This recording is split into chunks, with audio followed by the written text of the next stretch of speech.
Ricardo Patá, nasci em São Paulo no dia 12 de outubro de 1953. E qual que é a sua função atual?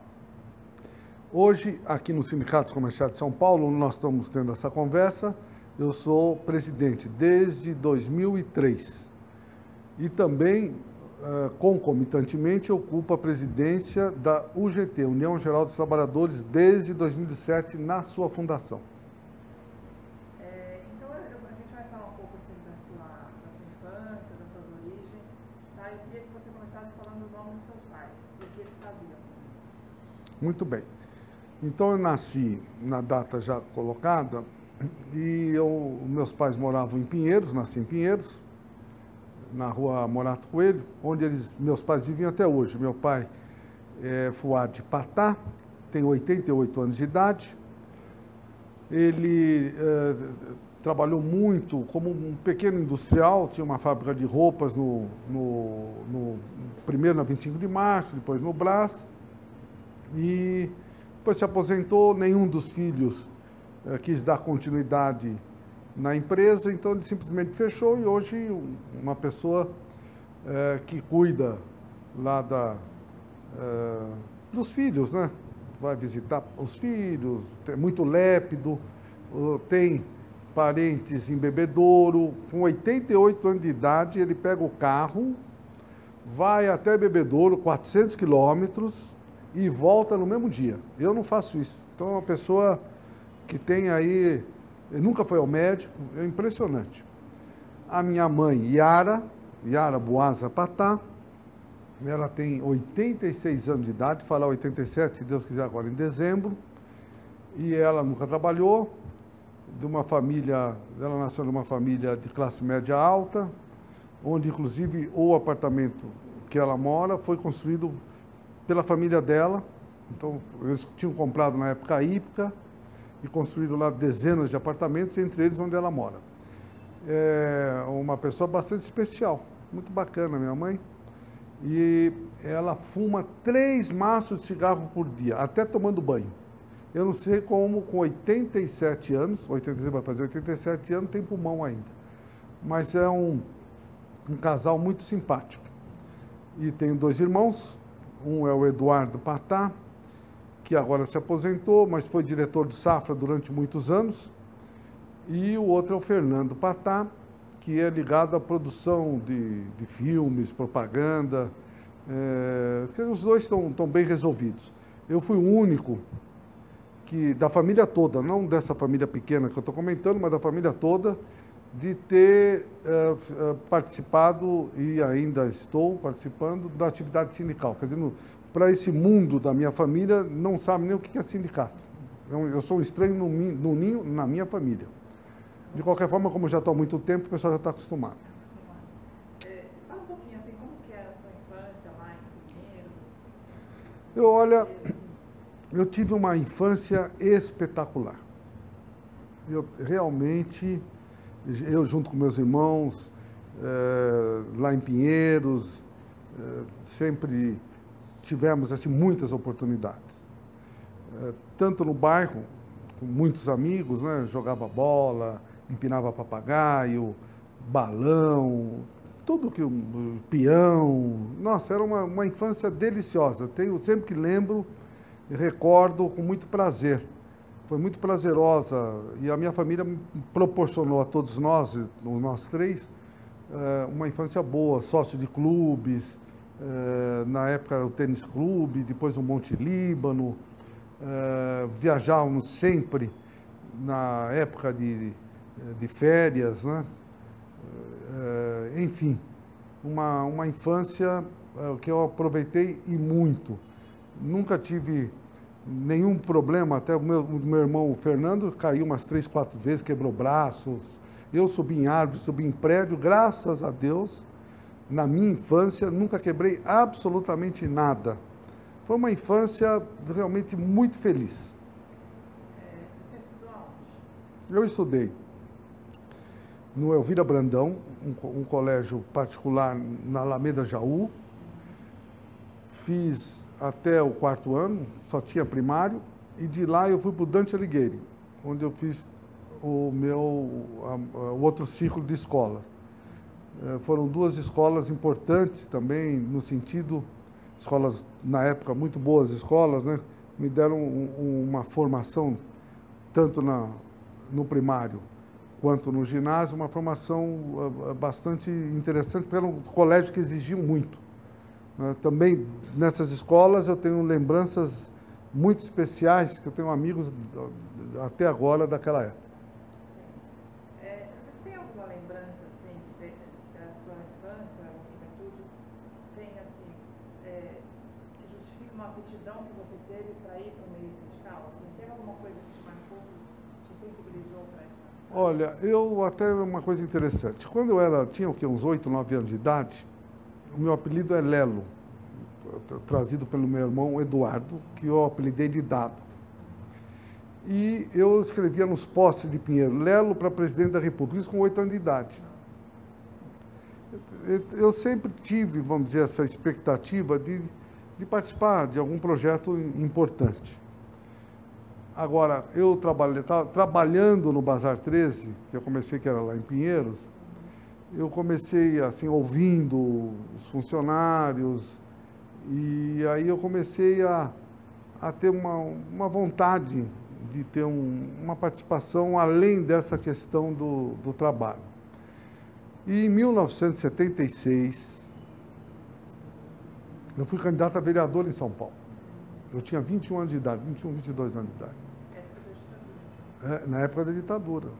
E aí eu fui candidato e tive 8.000 votos. Sem recurso, sem dinheiro nenhum. Só minha família ajudou um pouquinho. E eu pensei que já fosse ganhar. Falei, não, vou lá e vou ganhar. Fiquei até muito decepcionado. Apesar que eu fui um suplente, vamos dizer, com 10º suplente, coisa desse tipo. Como primeira eleição, com uma idade tão pequena na época para essa finalidade, foi a primeira, vamos dizer, atividade com uma política, de uma forma geral. E em 78, eu comecei a compreender um pouco o papel do sindicato. E me filiei em 78 ao sindicato comercial. A eleição seria em 80.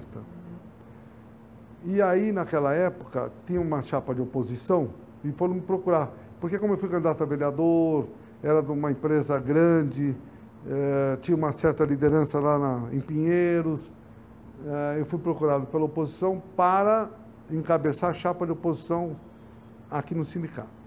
O presidente da época, Silvio de Vasconcelos, sabedor disso, foi me procurar, foi lá no Bazar 13, escuta, era bom, se você quiser, você já pode entrar na nossa chapa. Aí eu preferi entrar na chapa da situação. E entrei como secretário-geral em 1980 e eleito. Só que a minha participação era muito pequena, porque eu só vim efetivamente para me dedicar ao movimento sindical aqui em 91. Então, de 80 a 91, eu sempre fui participando das chapas, mas a minha dedicação exclusiva ao sindicato começou em 1991. Você trabalhava no Bazar 13, no supermercado. Só eu para sair do Bazar 13, foi muito difícil, o dono não queria que eu saísse de lá. Eu demorei 2 anos para sair de lá. Você fazia o que lá? Eu comecei como auxiliar de tesouraria e a minha última função foi responsável pelo marketing da empresa. Então, o marketing tem a responsabilidade de fazer o orçamento, ter a propaganda, ou seja, tem a estratégia da empresa, né? Então, eu galguei durante 20 anos que eu fiquei, várias funções, aprendi muito. O dono do Bazar 13, que morreu recentemente, o Raja Nassar, foi a pessoa mais importante no sentido de me posicionar a responsabilidade pela atividade, o compromisso com o trabalho. Então, foi uma pessoa muito importante e eu trabalhei 20 anos nessa empresa. Você pegou a mudança do Bazar 13, era o atual Pão de Açúcar, né? O Bazar 13 depois passou por situações difíceis. Era um grupo muito forte, muito grande, mas tinha 3 focos.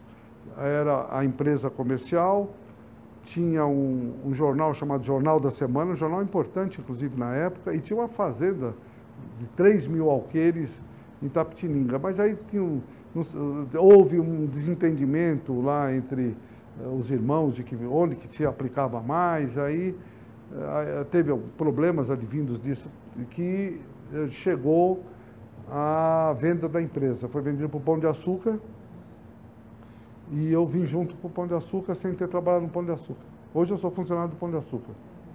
Registrado, recebo tudo lá. Entendi. E o que aconteceu assim, em 91, que você falou que...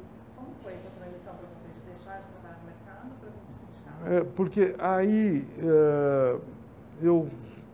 a empresa também já não estava do formato de como eu entrei. Quando eu entrei em 72 nessa empresa, era uma empresa do tamanho do Pão de Açúcar, era muito grande. E aí foi diminuindo pelas questões, entre elas a que eu comentei, e eu já estava, já tinha um programa, vamos dizer, de vida, de ideal, né, de sair dessa atividade junto à empresa, mesmo como funcionário, lógico, e buscar algo que fosse como uma atividade que eu sonhava em desempenhar, né? Lembrando lá que eu queria ser presidente da República com os meus 8 anos de idade. E foi aí que eu decidi mesmo, né? Cheguei para o dono da empresa e falei, olha, eu realmente eu gostaria, eu fico aqui até arranjar uma outra pessoa, mas o papel que eu estou buscando é realmente estar diante de uma entidade que possa fazer um trabalho social mais amplo. Porque, até fazendo um parênteses, em 1977, dentro do Bazar 13, eu fiz uma atividade que foi muito importante, que me foi apresentada pelo dono Raja Nassar e pelo irmão dele, Rames Nassar, que estavam querendo instalar no Rio Paranapanema uma fábrica de papel celulose, papel craft, que era e o papel craft, ele polui o ar, polui o rio, é terrível. E o jornal Estado de São Paulo era sócio dessa empresa, uma empresa multinacional muito grande. Ia ficar no Rio Paranapanema, onde eram as margens da fazenda, que eu comentei que eles tinham. Então, eles tinham um interesse também de que não tivesse essa fazenda e também um interesse de sustentabilidade. E eu trabalhei nessa atividade muito, e nós conseguimos. Foi criada uma associação, a DEVAP, os amigos do Vale do Paranapanema, e conseguimos. O governador era o Paulo Egídio, que era a favor da construção. Nós fomos lá falar com o Paulo Egídio, fizemos um trabalho intenso e conseguimos impedir que colocasse a fábrica lá. Então, aquilo também foi muito interessante, a participação nessa atividade. Quer dizer, em 77 nem se falava de sustentabilidade, etc. E eu, jovenzinho, dentro da empresa, tive essa oportunidade, o que fortaleceu a minha decisão de buscar alternativas, de trabalhar no campo, de propor questões sociais importantes.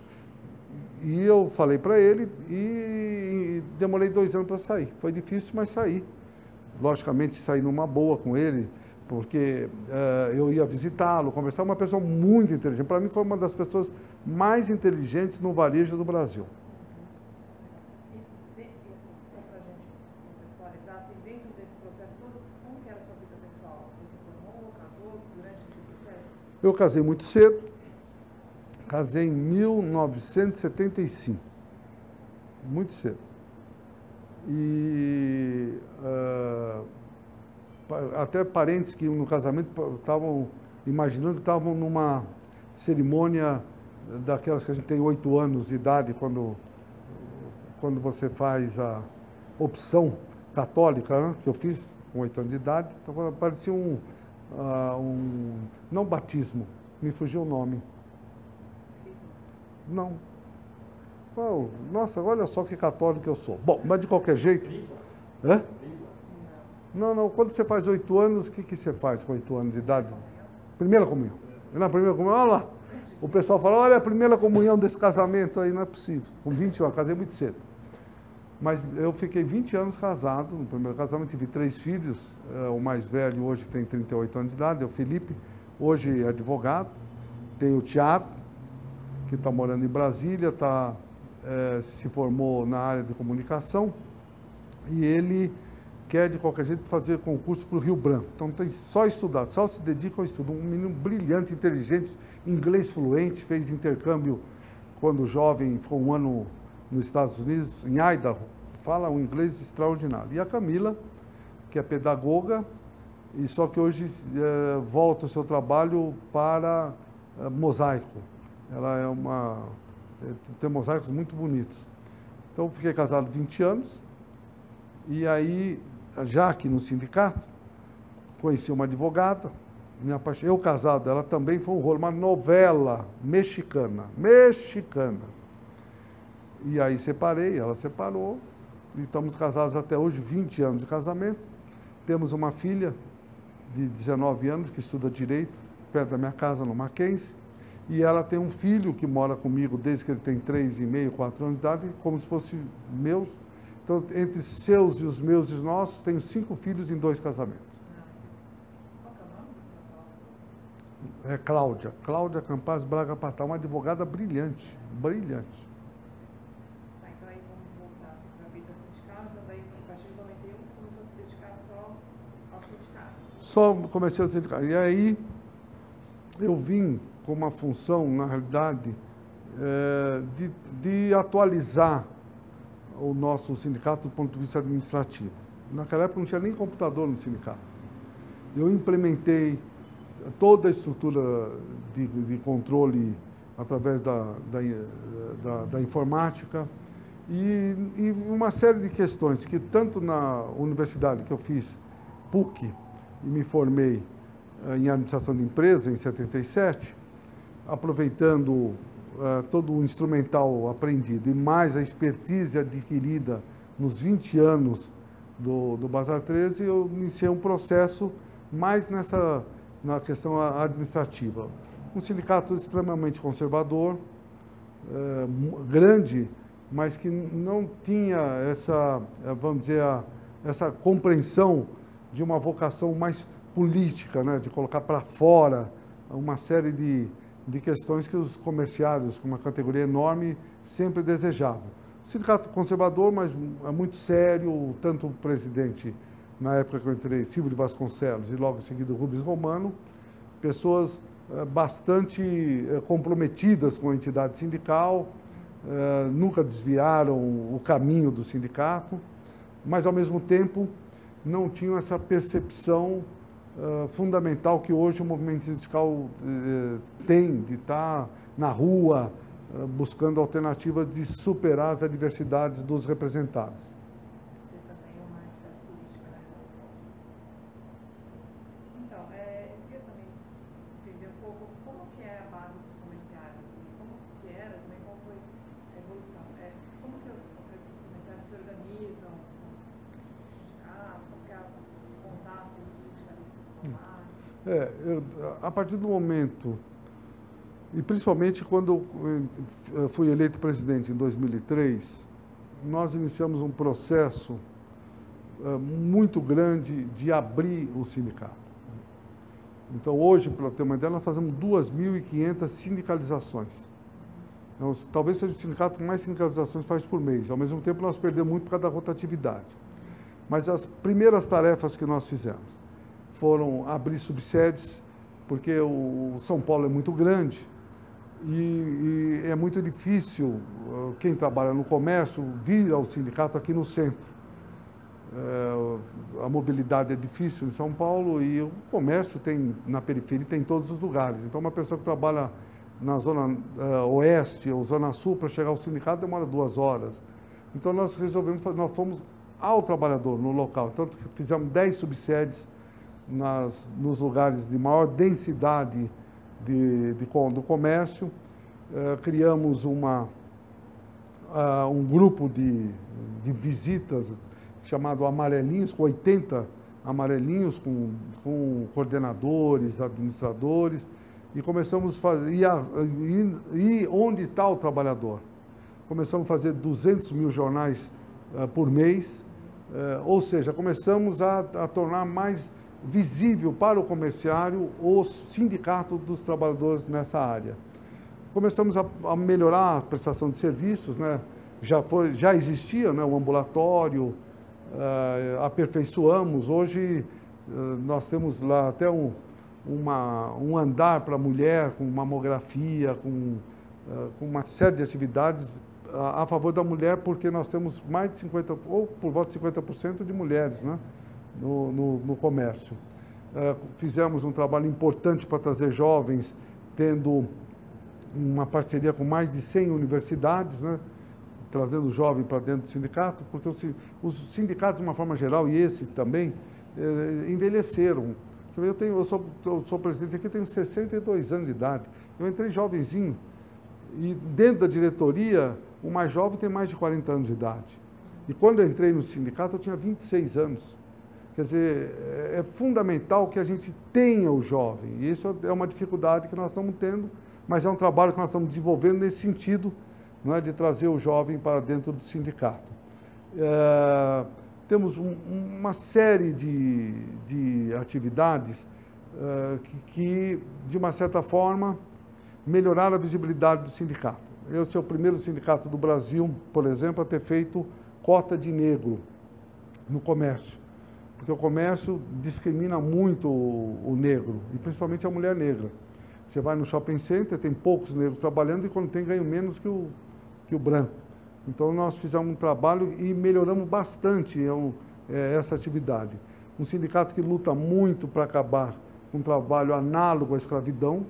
Então, nós já descobrimos, detectamos, chamamos o Ministério Público, fizemos uma série de atividades para, nos porões de certas lojas da 25 de março, os nossos queridos irmãos paraguaios e bolivianos trabalhando em atividade muito próxima da escravidão. Então, foram muitos trabalhos feitos por esse sindicato a partir dessa época de 2003, que deram uma visibilidade muito grande social, né? Emprestou a todos os comerciários uma qualidade que não se desenvolvia. E nós temos também com pessoas, moradores de rua, tem uma atividade importante, tanto é que um dos militantes mais importantes no Brasil, ele é nosso militante aqui, que chama-se Anderson. É uma atividade que também desenvolvemos. Ou seja, esse sindicato hoje, dos 10 últimos anos, ele se abriu para a sociedade, continua fazendo trabalhos que tinha tanto na época do Silvio quanto do Romano, do ponto de vista do assistencialismo, porque a maior parte vem de micro e pequena empresa, não tem assistência médica, e aqui nós prestamos esse serviço. Para você ter uma ideia, dentro da sede e mais o ambulatório, nós temos mais de 40 dentistas, 50 médicos, o laboratório que atende, tanto aqui quanto no ambulatório, o sócio do sindicato é o Fleury, que é um dos melhores laboratórios do Brasil. Ou seja, nós temos uma prestação de serviço muito adequada ao associado e fazemos um trabalho muito importante como uma atividade social com todos os trabalhadores, mesmo que não sejam comerciários. E também, isso na época do Romano, mantemos uma atividade em conjunto com a central italiana Will, dentro da favela do Rio Pequeno, construímos uma casa que chama-se Casa do Sonho e prestamos um serviço lá aos 200 crianças da favela, com qualificação, capacitação, ou seja, é uma prestação, porque eu acho que todas as entidades, em especial os sindicais, têm que demonstrar e fazer no caminho da responsabilidade social atividades que possam melhorar no entorno da nossa cidade, no entorno do sindicato, tem uma responsabilidade e esse sindicato presta serviço.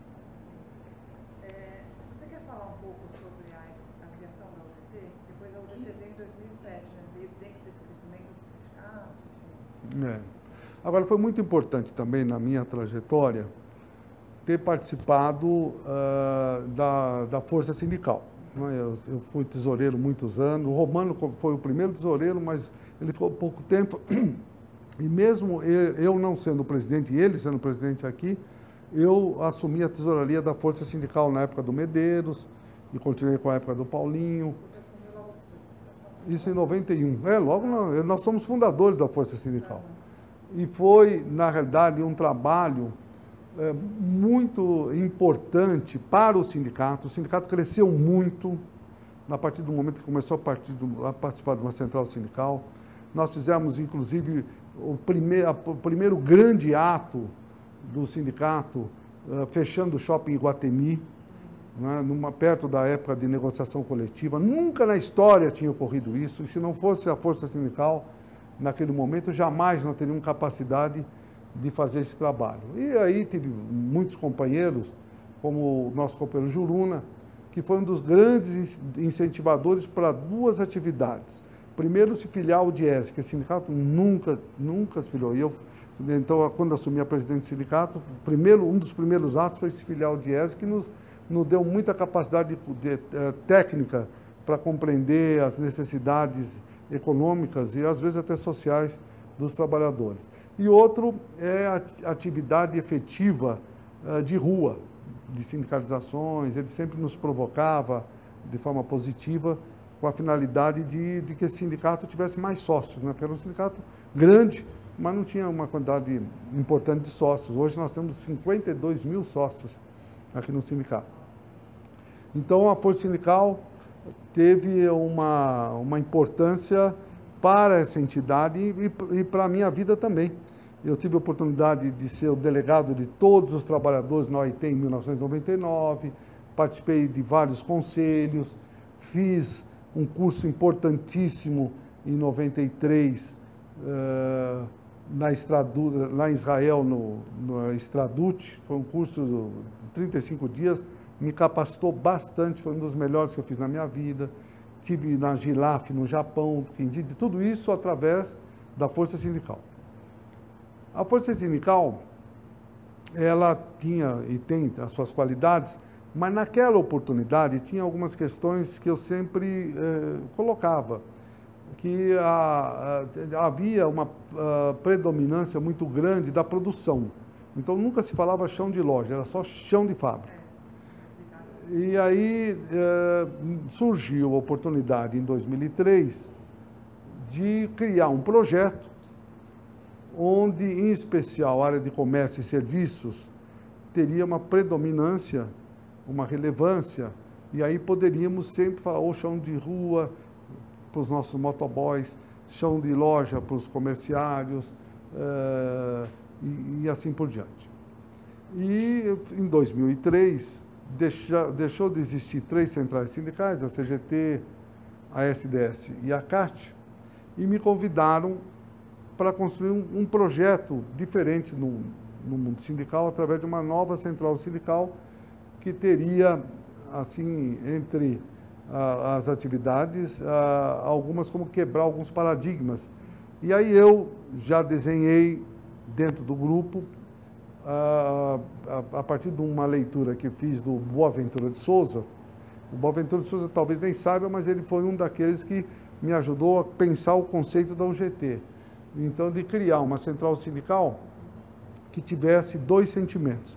O primeiro, de agregar, porque o movimento sindical nos últimos anos desmembra, divide, por interesses diversos. Até alguns têm interesse até de dinheiro, interesses que não têm absolutamente nada a ver com os representados. E a UGT nasceu no sentido inverso, nasceu agregando centrais sindicais que deixaram de existir e sempre lutando para impedir esse divisionismo que traz prejuízo enorme aos trabalhadores. E o segundo é nessa quebra de paradigma aprendida com Boaventura de Souza, que nos enunciava que o movimento sindical tinha perdido muito espaço para muitas ONGs no Brasil e no mundo e deixou de se preocupar com o trabalhador enquanto cidadão.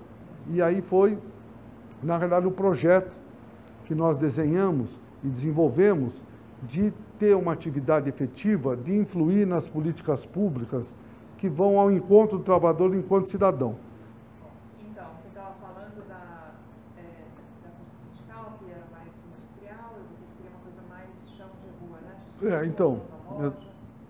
Então, por essas questões, em especial que eu já comentei, dessa quebra de paradigmas, me ensejou ir para esse projeto, esse processo. E desde 2007 nós temos desenvolvido a UGT com esse conceito, conseguiu ter um crescimento importante. Começamos com 180 sindicatos, hoje temos 1.300 sindicatos, com certeza absoluta, a maior central sindical do país em relação ao comércio e serviços. Então, a maior parte de comerciários, aceio e conservação, motoboys, motoristas de ônibus, temos bancários. Na indústria temos um pouco em Minas Gerais, no Pará, Rio Grande do Sul, e na indústria têxtil, uma representação muito grande em Santa Catarina e um pouco aqui em São Paulo. Mas, basicamente, é muito de comércio e serviços.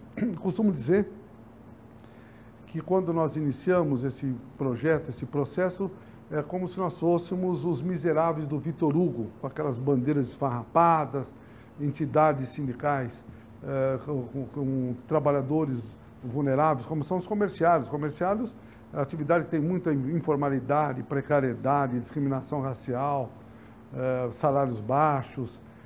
E aí iniciamos um processo importante de dar voz para essas categorias que não tinham articulações muito adequadas nas outras centrais sindicais. E foi nesse processo que conseguimos, por exemplo, ter a regulamentação da categoria dos comerciários no Brasil.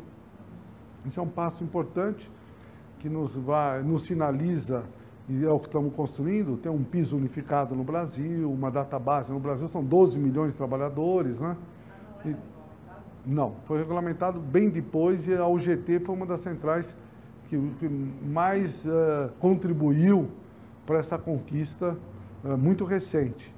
Então, eu tenho certeza, acertei nesse caminho, não esqueço o passado, tenho uma relação muito boa com as centrais sindicais de uma forma geral, e com a Força uma relação muito especial, principalmente em relação a alguns dirigentes, como o próprio Juruna, o Miguel Torres, o Geraldino, entre outros. Eu tenho uma... Não, então, eu continuo, tenho uma relação. Recentemente fui almoçar até com o nosso companheiro João Feio, dos aposentados.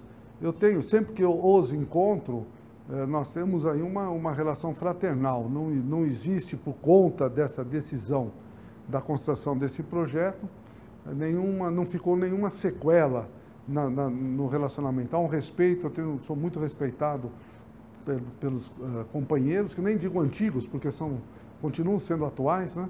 Mas o projeto é um outro projeto que não significa um projeto de confronto com as outras centrais. É um projeto que agrega valor a categorias que, de uma certa forma, estavam distantes de poderem resolver demandas importantes.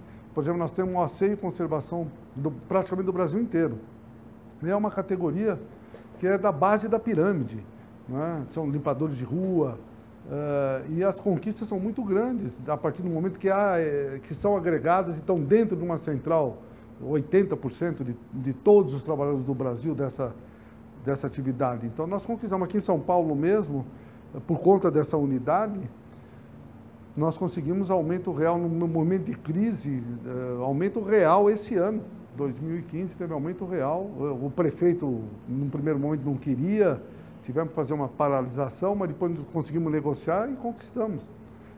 Então, são conquistas importantes na medida que você tem e potencializa dentro de uma central atividades que tenham nessa unidade uma capacidade maior de negociar, de ter uma interferência na formulação de políticas públicas.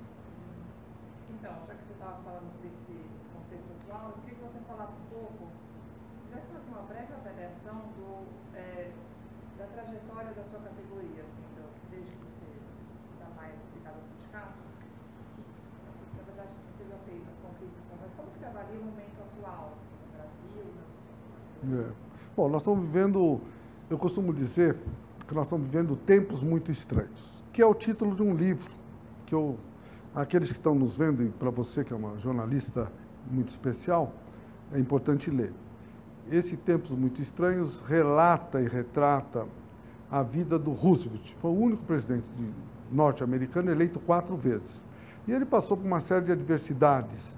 A última delas, né, foi da Segunda Guerra Mundial. Ele foi um dos maiores, teve um dos maiores quadros, maiores participações para se conseguir a paz, mas ele morreu um pouco antes de ter consagrado a paz. Mas em anos anteriores, ele criou o New Deal para superar um mundaréu de adversidades que se tinha naquele momento no mundo e nos Estados Unidos. E ele usou muita força social para conquistar e superar esses tempos muito estranhos. E o Brasil, de forma análoga, eu acho que nós estamos vivendo esses tempos estranhos. Que nós temos crise de tudo quanto é dimensão e forma. O Brasil é o país que tem mais água no mundo e falta água. Tem uma crise econômica que é mundial, mas aqui ela está profunda. Crise política gravíssima e principalmente crise de confiança. Ninguém acredita mais em ninguém. Nesse cenário que nós estamos vivendo, como é que nós ficamos como comerciários, né? Que foi a categoria mais importante na crise de 2008. Porque graças ao consumo, os guerreiros e guerreiras comerciários foram que ajudaram o Brasil a entrar mais tarde na crise e sair mais cedo. Porque foi graças a essa atividade que o Brasil conseguiu desenvolver uma capacidade de superação importante. O consumo, de uma certa forma, foi exaurido do ponto de vista como objetivo de solucionar uma crise, né? E o Brasil não fez a sua lição de casa, que era a questão da infraestrutura, capacitação, formação, que são os gargalos do Brasil até hoje. Então, nós estamos vivendo um momento difícil e aqui no comércio nós estamos tendo uma quantidade de emissões muito elevadas, porque a rotatividade sempre foi alta.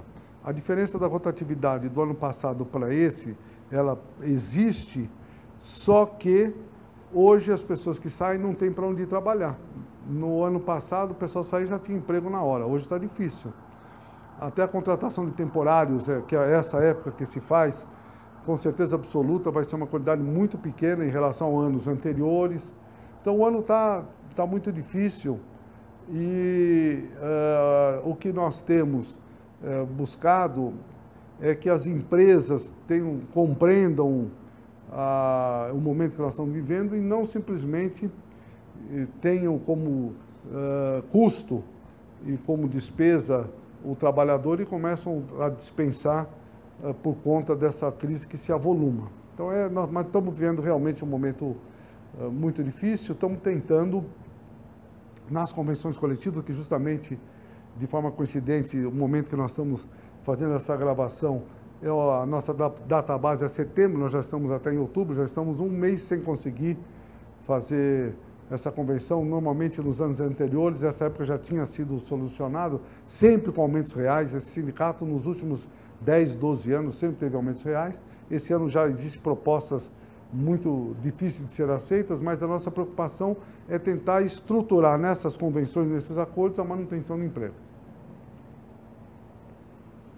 Então, já finalizando eu tenho mais 3 perguntas que eu acho que são meio rápidas. Primeiro, assim, eu queria que você perguntar se tem alguma personalidade pública que você admira. Pode ser um político, um intelectual, um artista, enfim, qualquer coisa, uma personalidade que você admira. Tem algumas que eu admiro e admiro muito. Por exemplo, Getúlio Vargas, que nós temos um busto aqui do lado. Não está sendo filmado, mas está aqui do ladinho. Eu estou lendo, inclusive, o 3º volume do Lira Neto, que é um livro que eu sugiro que as pessoas leiam. O Getúlio Vargas, independente, porque ele é uma pessoa criticada, principalmente pelos paulistas, né? Mas, do ponto de vista geral, eu acho que a contribuição do Getúlio Vargas foi essencial para o nosso país. Tanto do ponto de vista da política industrial, tanto do ponto de vista da política dos trabalhadores com a CLT, deu uma autoestima muito grande para o nosso país. Então, o Getúlio Vargas, do ponto de vista de uma personalidade política, eu tenho uma admiração muito grande. Eu acho uma pessoa que efetivamente deu uma mudança muito importante para o nosso Brasil rural, para o nosso Brasil de terceiro mundo, para um Brasil de esperança, um Brasil de crescimento, um Brasil de inclusão social. Uma pessoa, para mim, muito especial. história sindical até hoje? Claro que você ainda é sindicalista ativo e tal, mas assim, desde que você começou até hoje, quais são as principais lições que você tirou de vida? Assim? Que eu aprendi? Lições de vida. Não, olha, nesse período, né, que eu, em 1980, eleito, mas não tinha assumido só em 91, o mundo sindical me emprestou uma série de características que eu imagino que eu tenha. Ter uma pessoa mais humilde. Porque como eu nasci em classe média, eu estudei em colégios de classe média e minha vida sempre foi classe média, a minha relação, vamos dizer, com a base da pirâmide era inexistente. Então, meu mundo era outro. A partir do momento que eu iniciei esse processo, sabe, comecei a enxergar os invisíveis, comecei a perceber os grandes valores, né? Eu acho que esse é um dos aprendizados maiores da minha vida, na realidade, ter a capacidade e a consciência de ter uma vida de qualidade. Porque, às vezes, a gente vive à margem das questões mais fundamentais e importantes, vive em outro mundo. E eu, hoje, tenho certeza que eu tenho o pé no chão. Então, e quem me ensinou a colocar o pé no chão foi essa vida sindical. Conhecer pessoas, homens e mulheres que com as suas vidas, sempre nos ensinaram que tem valores importantes. Até é interessante, eu vi também um filme. Eu gosto muito de filme e de livro. Eu leio, olha, eu lia mais, eu lia no mínimo 3 livros por mês. Hoje eu leio um por mês, em média, mas mesmo assim eu acho um hábito delicioso. E adoro ver filmes. Mas o filme que eu queria conversar aqui com vocês chama-se 2 Noites e um Dia. Não sei se você chegou a ver. É um filme francês e é até muito pertinente para o momento que nós estamos vivendo. E ele trata de, numa grande empresa francesa, mas na área administrativa, onde trabalham 15, 16 pessoas, e que fica em debate se mandam embora uma pessoa e aí os que ficam todos vão ter um bônus, ou ninguém tem um bônus e fica com o trabalho dessa pessoa. Então, o debate, a discussão é o trabalho e a vida das pessoas, porque às vezes, você vê, num momento de dispensas, a dispensa, manda embora, etc., ninguém está enxergando como é que é a vida da pessoa. Como é que essa pessoa vai sobreviver? Porque, às vezes, nessas dispensas e nesses momentos, as pessoas são consideradas como números, não são vistas como gente, não tem, é um ser humano. E, olha, esse filme retrata exatamente esse debate, essa discussão. E tinha pessoas, não, eu quero o bônus, que é mais importante, se ela for embora, eu estou um pouco ligando. E outras pessoas, não é importante, porque se eu tivesse no lugar dela, como é que eu ia viver sem o salário? Então, esse filme nos dá essa compreensão disso que eu estou comentando, de enxergar as pessoas, de enxergar os valores, né? O meio ambiente, a natureza, o ser humano. O ser humano é extraordinário, mas principalmente o brasileiro. O Brasil, para mim, é o povo mais legal do mundo, não existe como povo brasileiro. Mas o mundo sindical e essa vivência e essa experiência que eu tenho até hoje me fez enxergar melhor. Porque às vezes a gente não enxerga, às vezes a gente vai no espelho, você vai pentear o cabelo e você não se enxerga nem você, não enxerga a tua alma. A gente tem que se olhar para se enxergar. Então eu também era daquele jeito, penteava o cabelo superficialmente e ia para a rua. Hoje não. Hoje eu me olho, vejo lá dentro da minha alma, saio e vejo as pessoas na rua. E por último, eu queria perguntar o que você achou de ter participado desse projeto, o que você achou de ter dado o seu depoimento? Bom, primeiro eu quero valorizar muito, porque esse projeto da memória sindical, eu conheci quando parece que o pessoal de Osasco que cuidava disso, né? A Carmen, na época, e eu sempre achei muito interessante, porque a gente tem que sempre construir dentro dos projetos possibilidade de enxergar a história e construir um futuro melhor. Então, eu tenho certeza absoluta que o que está sendo feito, e agora agradeço muito até a oportunidade de estar dentro do projeto, colocando um pouco, de uma pessoa simples, eu me considero uma pessoa simples, é um depoimento, mas eu acho importante que a somatória de todos que participam, em especial no movimento sindical, que tenham lá a sua contribuição. E nesses últimos momentos, que tem o nosso companheiro Cavallo como responsável, né, uma pessoa muito comprometida com o projeto, e a Carol como jornalista, que essa, ó, ele vai fundo, e sempre tem um incentivador, que é o nosso companheiro Juluno, entre outras pessoas, me despertou, e esse sindicato é um daqueles que valoriza e participa. E eu tenho dito na própria UGT, para que outras entidades sindicais iniciem um processo de participação, porque a gente tem que ter, a memória tem que ser em todas as áreas, a memória sindical, a memória do nosso país, a memória do nosso território, memória, enfim, das riquezas que nós temos, né, das qualidades que nós temos, isso sempre, porque nós temos que sempre aprimorar, sempre melhorar.